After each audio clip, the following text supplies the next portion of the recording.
ನಮಸ್ತೆ. ನಾವು ಮಂಗಳೂರು ಸೆರಾಕೆ ಸೆಂಟರ್ ಇಂದ ಮಾತಾಡ್ತಿದ್ದೇವೆ. ಇವತ್ತು ನಮ್ಮ ಜೊತೆಗೆ ಬೆಸ್ಟ್ ಆಗಿ ಇಂಪ್ರೂವ್ಮೆಂಟ್ಸ್ ಅನ್ನ ಪಡ್ಕೊಂಡಿರುವಂತಹ ಜಯಚಂದ್ರ ಅಪ್ಪ ಇದ್ದಾರೆ.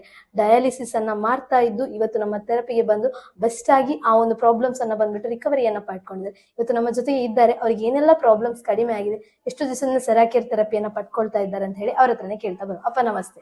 ನಮಸ್ತೆ. ಎಷ್ಟು ಸಮಯದಿಂದ ಥೆರಪಿಗೆ ಬರ್ತಾ ಇದ್ದೀರಾ?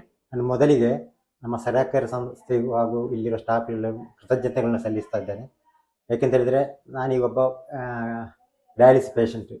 ನಾನಿಲ್ಲಿ ಬರಬೇಕಾದ್ರೆ ಇಲ್ಲಿಗೆ ಬಂದು ಈಗ 1 ತಿಂಗಳಾಯ್ತು. ಈಗ 1 ತಿಂಗಳಲ್ಲಿ ನಮಗೆ ನಮ್ಮ KP ಥಾಮಸ್ ಸರ್ ಅವರು ನನಗೊಂದು ಕೊಟ್ಟರು, ನೋಟಿಸ್ ಕೊಟ್ಟು ಅದನ್ನು ಓದುವಾಗ ನನಗೆ ಇಲ್ಲಿ ಬರಬೇಕಂತ ಆಯಿತು.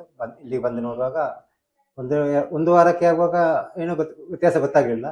ಆಗ ನಾನು ಬ್ಲಡ್ ಟೆಸ್ಟ್ ಮಾಡ್ತಾ ಇರ್ತೇನೆ. ಅಂದರೆ ಡಯಾಲಿಸಿಸ್ ಆಗುವಾಗ ಅದು ನಮ್ಮ ಇಂಪ್ರೂವ್ಮೆಂಟ್ ಹೇಗುಂಟು, ಕ್ರಿಯೇಟಿನ್ ಎಲ್ಲ ಕಡಿಮೆ ಉಂಟು ಜಾಸ್ತಿ ಉಂಟು ಅಂತ ನೋಡುವಾಗ ಮೊದಲು 10.7 ಇತ್ತು. ನಾವು ಇಲ್ಲಿ ಬರುವಾಗ ಟೆಸ್ಟ್ ಮಾಡಿಕೊಂಡೇ ಬಂದೆ. ಅಂದರೆ ಇಲ್ಲಿ ಇಂಪ್ರೂವ್ಮೆಂಟ್ ನಮಗೆ ಗೊತ್ತಾಗಬೇಕಾದ್ರೆ ನಾವು ಟೆಸ್ಟ್ ಮಾಡಲೇಬೇಕು ಫಸ್ಟಿಗೊಮ್ಮೆ. ಮತ್ತೆ ನೋಡುವಾಗ 1 ತಿಂಗಳಾಗುವಾಗ ಅದು 10.7 ಇದ್ದದ್ದು 8.3ಕ್ಕೆ ಬಂತು.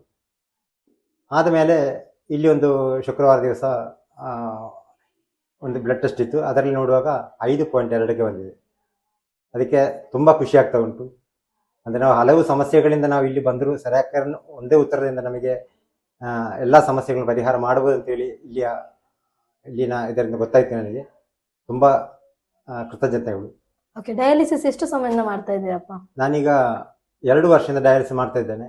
ಡಯಾಲಿಸಿಸ್ ಅಂತ ಹೇಳುವಾಗ ಒಂದು 10 ಸಲ ನಾವು ಡಯಾಲಿಸಿಸ್ ಮಾಡುವಾಗ ನಮ್ಮ ಮೂಳೆಗಳೆಲ್ಲ ಕೊರಗಿ ನಮಗೆ ಬಲ ಇಲ್ಲದಾಗೆ ಆಗುವಂಥದ್ದು. ಮತ್ತು ಅದರ ಕೊನೆ ಅಂತ ಹೇಳಿದರೆ ವೀಲ್ ಚೇರಲ್ಲಿ ಕೂಡ ಹೋಗುವಂಥದ್ದು.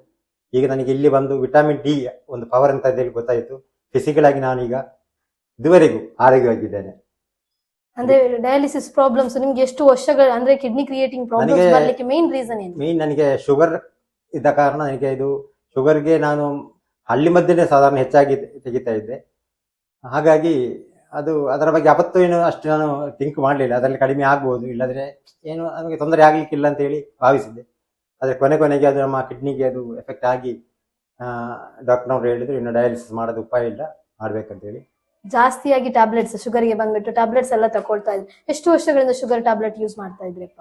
ನನಗೆ ಸಾಧಾರಣ ಈಗ ಒಂದು 53 ವರ್ಷ ಪ್ರಾಯ ಇದೆ. ನನಗೆ 27 ವರ್ಷ ಇರುವಾಗ ಗೊತ್ತಾಯ್ತು ಶುಗರ್ನ ಪ್ರಾಬ್ಲಮ್ ಉಂಟಂತೇಳಿ. ಅವತ್ತಿನಿಂದ ಒಬ್ಬೊಬ್ಬರು ಒಂದೊಂದು ರೀತಿ ಹೇಳ್ತಾರೆ.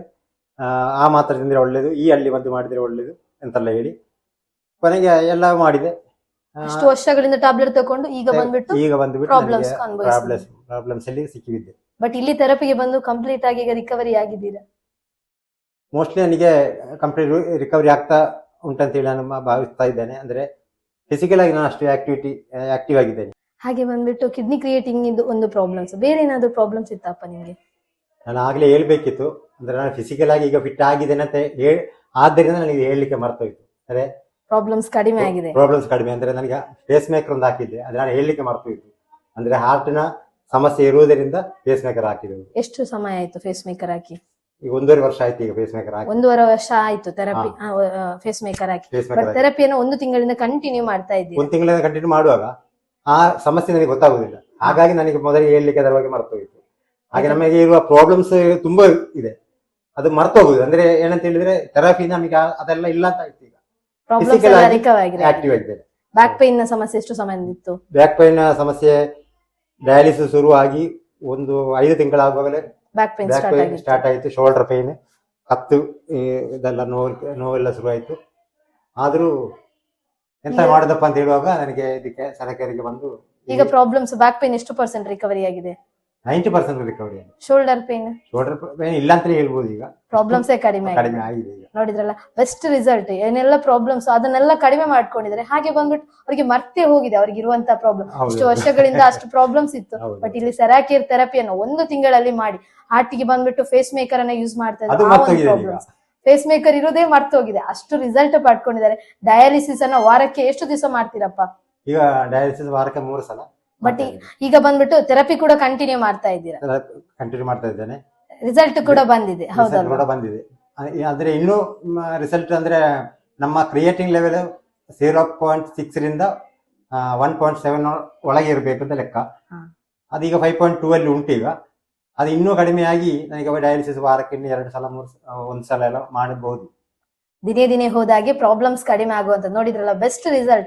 ಎಷ್ಟೋ ವರ್ಷಗಳಿಂದ ಇರುವಂತ ಪ್ರಾಬ್ಲಮ್ಸ್, ಟ್ಯಾಬ್ಲೆಟ್ ತಕೊಂಡ್ರು ಬಂದ್ಬಿಟ್ಟು ಗುಣ ಆಗದಿರುವಂತ ಪ್ರಾಬ್ಲಮ್, ನಮ್ಮ ಸೆರಾಕೇರ್ ಥೆರಪಿಯನ್ನ ಪಡ್ಕೊಂಡು ಬೆಸ್ಟ್ ಆಗಿ ರಿಸಲ್ಟ್ ಕೂಡ ಬಂದಿದೆ, ಪ್ರಾಬ್ಲಮ್ಸ್ ಕೂಡ ಕಡಿಮೆ ಆಗಿದೆ. ಎಷ್ಟೋ ವರ್ಷಗಳಿಂದ ಸಫರ್ ಆಗ್ತಾ ಇರ್ತಾರೆ, ಹಾಸ್ಪಿಟಲ್ ಮೆಡಿಸನ್ ಏನೆಲ್ಲ ತಕೊಂಡ್ರು ಕ್ಯೂರ್ ಆಗದೇ ಇರುವಂತದ್ದು. ನಮ್ಮ ಸೆರಾಕೇರ್ ಥೆರಪಿಯಲ್ಲಿ ಅವರೆಲ್ಲ ಪ್ರಾಬ್ಲಮ್ಸ್ ಗುಣ ಆಗಿದೆ. ಅವ್ರಿಗಿರುವಂತ ಪ್ರಾಬ್ಲಮ್ಸೇ ಮರೆತು ಹೋಗುವ ರೀತಿ ನಮ್ಮ ಸೆರಾಕೇರ್ ಬಂದ್ಬಿಟ್ಟು ರಿಕವರಿಯನ್ನ ಕೊಟ್ಟಿದೆ. ನೀವು ಕೂಡ ಹಾಗೆ ಇಷ್ಟೇ ಒಳ್ಳೆದಾಗಿ ರಿಸಲ್ಟ್ ಅನ್ನ ಪಡ್ಕೊಳ್ಬೇಕು ಆಗ ನಮ್ಮ ಸೆರಾಕೇರ್ ಮಂಗಳೂರು ಸೆಂಟರ್ಗೆ ಒಮ್ಮೆ ವಿಸಿಟ್ ಆಗಿ ನಿಮ್ಮ ಪ್ರಾಬ್ಲಮ್ಸ್ ಎಲ್ಲವೂ ಕಡಿಮೆಯಾಗಿ ಹಾಸ್ಪಿಟಲ್ ನ ಕಡೆ ನಿಮ್ಮ ಮುಖ ಮಾಡದಾಗಿ ನಮ್ಮ ಥೆರಪಿ ನಿಮಗೆ ರಕ್ಷಣೆಯನ್ನ ಮಾಡಿಕೊಡುತ್ತೆ. Thank you.